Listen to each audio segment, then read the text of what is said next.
Dasal para sa araw ng Pasko. Sa ngalan ng Ama at ng Anak at ng Espiritu Santo. Amen.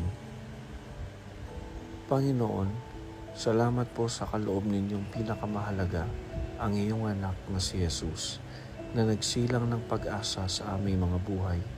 Sa araw na ito, aming ipinagdiriwang ang iyong dakilang pagmamahal.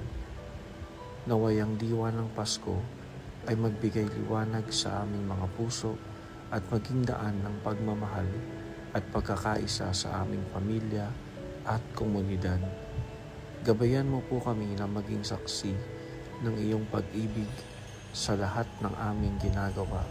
Amen.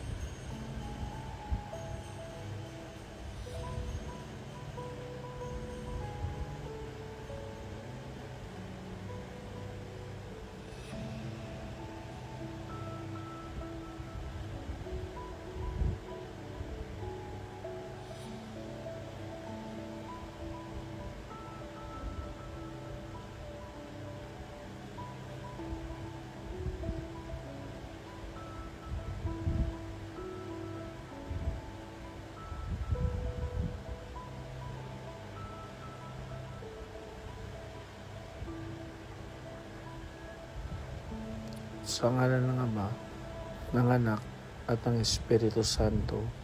Amen.